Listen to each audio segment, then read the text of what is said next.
Keďže tých teoretických vedomostí už je veľmi veľa a máte plnú toho, čo ako využiť, tak my sa veľmi snažiť sa ukázať, ako viete ušetriť čas, ako vám to môže pomôcť.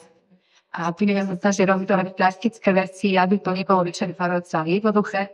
A keďže budeme rozprávať teda teraz skúsenosti, ale že je overená, už funguje, tak aj takisto to, ktoré to ukazujú a rozprávať nie o teóriách.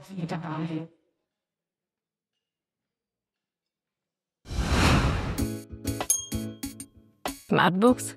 Geniálna aplikácia. Decka sa tešia, robia to, čo ich baví, pani učiteľka si oddychne, nemusí nič opravovať, deti sa dokážu naučiť strašne veľa vecí, je to úplne skvelé. Ja som so Smartbooksom veľmi spokojná, vlastne nemusím sa ani s tými učebnicami tak namáhať. No je to aj taká hra, môžeme súťažiť, že kto je lepší. Smartbooks. Bola to príležitosť niečo nové priniesť do školy, ako čo sa týka pomôcok alebo vôbec nejakých inovácií, takže ma to zaujalo. Smartbooks nám pomáha sa doučiť nové veci.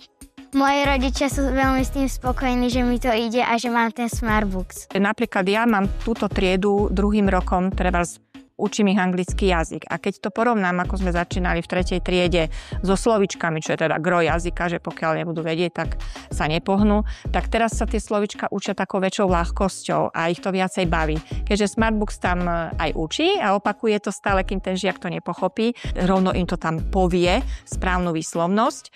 Takže behom 2 mesiacov tie výsledky určite vidia. Hlavne v tom nadšení. A keď nie je nadšenie, tak potom sa nemôžeme ani učiť. Je to skôr zábava ako otrava učením. Rodičia bývajú často nedôverčivejší ako deti. Je veľmi ťažké presvedčiť rodičov, ale známky hovoria za všetko. A keď deti netreba naháňať do domácich úloh, tak je to odmena obrovská aj pre rodičov.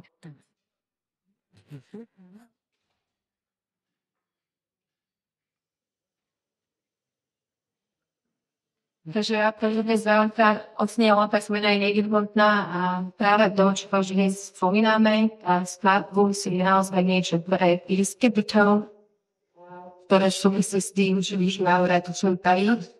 A naozaj prídem na zase sa dá ako z tých počuť, že ja sa zbavím ze slovo lepší, že sa z toho, že sme už naučili a taká veľká organizátory, že na vlastne to povieme, že sú to takže vlastne na tie známka, čo je to často pre nás dospelých najdôležitejšie, že nás učiteľové bolo, že to, že ich sa učiť a že vnímajú, lebo sami často dokázali zlepšiť, že sa zmenili a že sa do teba veľa naučiť, nie len teda, že sa im zlepšilo hodnotenie v škole. Opäť niečo, čo úzko súvisí aj s kurikulovým programom, aj so Smartbooksom, že snažíme sa, aby sa deti neučí tam memorovať, ale aby vedomostiam, aby pojmom, ktoré sa naučili, informáciám, aby rozumeli, je robíme takým spôsobom, že musia vyhľadávať stále odpovede, musia vyhodnocovať, či je tá odpoveď na mieste, alebo nie je tá informácia, ktorá sa naozaj všetky odpovede nie je vždy jednoznačné, koľko zbavím odpovedy bolo zachytnúť. Takže je to naozaj spôsob tomu, aby zbavali vedomosti, aby to nebolo to požmarovanie, ale aby naozaj rozumeli, aby naozaj vedeli, čo sa týči, aby to naozaj dalo zmysel. Čo sa týka slobody, tak slobodu to ponúka nie len žiakom, ale odrazu slobodu teda aj učiteľom, kde si môžu vyberať, čo sa to bolo učiť. Keď z toho budú učiť, môžu si vyberať dokonca učiť osmejších ročníkov a cestia, že sa niečo nenaučili, že niečo dať. Ale môžu niečo veľmi, veľmi zaujímavé baviť, tak si môžu posúvať do vyšších ročníkov, väčších blok, ktoré hľadáme štátneho vzdelávacieho programu. Čiže ak máme prejde vývoj, fachná vývoj, môžu rozbíjať aj rýchlosť, logickú, hádanie, takže môžu viac také grantov, čo je tu dáme. Cieľa zase skúsenosti taká, že rodičia kvalistiky hodnotí alebo príjemite tomu, čo sa potrebujú doučiť, čo sa treba zlepšiť. Takže často pracuje na to, čo je nedostatky, vám posúvajú značné dôležité veci.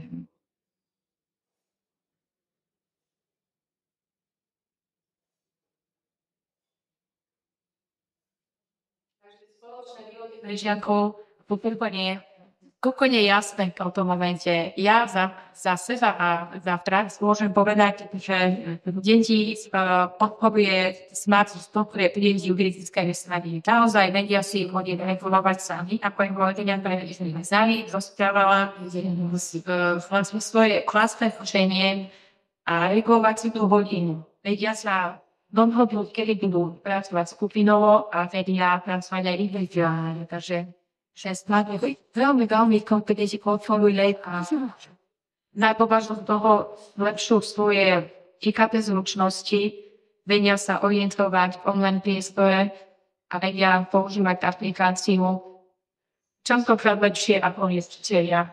Takže niekedy dávky a deti stále slovedia.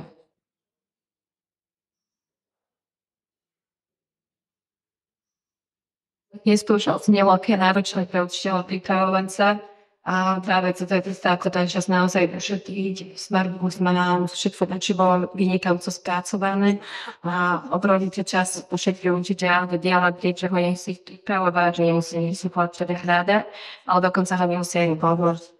Pretože jednotlivé samé má vynikajúcu spätnú väzbu o deťoch. V podstate nám vzniká celé portfólio, kde má informácie o osobnosti rastlikového dieťaťa a samozrejme, keď to dáva priestor na osobnosti učiteľovi a takýmto vychytávkam, kde môže vyčítať potom vytáliť časť nejakú miest. Samozrejme, Smartbook neukazuje dieťaťu, čo nevie a nesnaží sa hodnotiť, čo nevie, ale snaží sa mu poukázať na to, ako sa môže riešiť lepšie na opašujúce sa úlohy. Ňom si vidia to, že nie je problém, že to nevie, že nevedel a on sa to pozeral aj ďalej. Na skúsenosti ste videli v videjkách, sú teda aj ďalšie. Je to prebieha vedecká štúdia, ktorú by sme chceli ukázať, že sa deťom pomáhať, aby sa vzdelávali ľahšie, efektívnejšie, teda mnoho s radosťou, ale aby bol nám tak materiálne dôvody jeden z odkov.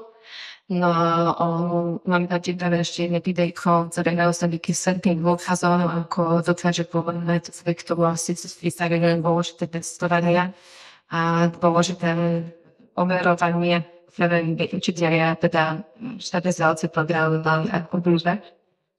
Dôležité je, že Smartbook neustále vyvíja a dokonaluje svoju aplikáciu. Takže tá spolupráca s učiteľmi, ktorí do svojej praxe vychytávajú doslova tie svoje knižky a možky. Dnes aplikácia Smartbook, celý tým Smartbook sú nakráva a neustále doplňa, čo je to ako keby živý doplňa a to veľmi ospievajú, že poviem.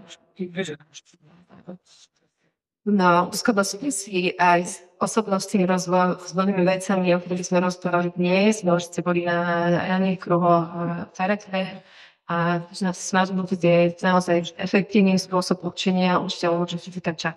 Potom sa môže venovať dôležitým veciam, ako je dôležité rozvoj komunikácie, zručnosti, takéto geniálne veci, ako sa ráne komunikuje, ako je dýchovať sa vtedy. A je to neodpustvo, že to názavážam citát psychoedukácia od Mirona Salinu. Pokladám, že ste si ho už pozreli. Každý z nás v každom veku čas priestore môže reštartovať svoj život, aby bol šťastnejší, zdravší sociálne, mentálne, fyzicky, aby hľadal zmysel života v ceste sebatvorby, seba uskutočnenia pre používavé knihy, aby bol ľudský, sociálne užitočný, aby kvalitnejšie vychovával deti, žil v rodine, komunite, aby nepadol do animálneho bytia, do seba zničenia, vyhorenia či depresie, aby bol na seba vyššie. Čiže až máme chceme venovať výchovou detí a čas, ktorý naozaj vypovedná, ktorú tak budeme byť ako tomuto. Ja tak je to aplikácia ešte tiesne.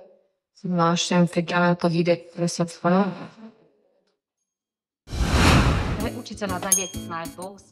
Pre učiteľa zaviesť Smartbooks nebolo vôbec nič navyše. Smartbooks sa dá využiť aj na domácu prípravu, aj na hodinách vyučovacích. Ja som mala vždy jednotky, ale videla som na mojich spolužiakoch, ako sa zlepšili používaním Smartbooksu. Vďaka tomu, že sme na hodinách slovenčiny používali Smartbook, som sa dostala na strednú školu bez primačiek. Nezaviedli sme Smartbook splošne v príprave na testovanie 9. Ja som to zaviedla vyslovene v triede, ktorú ja učím. Som veľmi rada, že nám pani učiteľka zadávala úlohy po celý školský rok a myslím si, že mi to veľmi pomohlo mať také dobré výsledky na testovanie deviatakov. Akýkoľvek kolega by toto mohol použiť pre zlepšenie výsledkov svojich žiakov. Smartbook odporúčam každému, kto sa chce zlepšiť, či už v slovenčine, matematike alebo v ostatných predmetoch, pretože mne to pomohlo dosť. Mal som také známky, teraz mám mnoho lepšie vďaka Smartbooksu a doma som nie terorizovaný od rodičov, pretože mám lepšie známky. Smartbooks odporúčam ako pridanú hodnotu pre každého žiaka, ktorý chce dosiahnuť výborné vzdelávacie výsledky. Takže takto naozaj vyzeralo v reáli a teda do praxi. Jeho skúsenosť do škol sa to roky podľa ešte pár informácií na záver. Prečo teda Smartbook využívať, ako nám môže pomôcť v našej učiteľskej praxi, ako môže inšpirovať, motivovať žiakov, rodičov, ale aj nás učiteľov, ako nám môže ušetriť čas. A ja som teda taký učiteľ a veľký zaznamenca milujúci ľudí a myslím si, že to je celá cesta šetriť naše životné prostredie, ale nechko buď tak nepatrí možnosti dušne do papieru, samozrejme potom netreba opravovať to, že musíme pripraviť nejaký spôsob vyhodnocenia a vyhovať. Portfólio,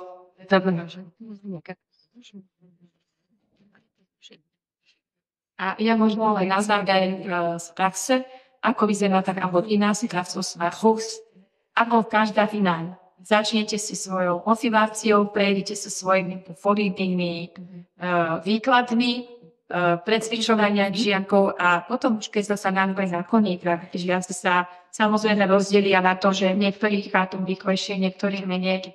Máme tam žiakov s podchodnými opatreniami, takže začne práca ako fúli, tak sa rozdieli samostatní žiaci, ktorí už majú všetko zvládnuté, tichučko si žrejnú pre notebooky, zoberú si, naštartujú Smartbooksy a pracujú samostatne, vyhľadávajú si informácie alebo úlohy, ktoré potrebujú si rozdiahnuť a učiteľ môže pracovať so žiakmi, ktorí ešte potrebujú nejakú pomoc, ktorí sa neskôr pridajú, takže za práca je naozaj diferencovaná na tej hodine a vyzerá to tak celkom aj pracovných firiem. Takže naozaj vhodný pre všetkých, pre šikovné deti, pre deti, ktoré potrebujú viac času, pre deti, ktoré majú nejaké nedostatky, problémy, ktoré sa nevrátia ďalej, pre talentovanie šikovných a mladých, ktorí sa radi posúvajú, radi vzdelávajú, to inšpiruje, motivuje a vzdelávajú, učí sa sami, častokrát prekvačia aj učiteľov, niekto nám sa dostali a určite to bude pomáhať aj v situáciách, kde nám to nevedia vyprávať a chodia na ďalšom tým. Takže našich 15 minút tiež ďakujem vám pekne, ak ste chceli vidieť niečo vyššie, niečo viac, budem zvyknite na Smartbooks, ten vypovie o všetkom, čo sme tu teraz rozprávať, ak si to odlazujeme znovu.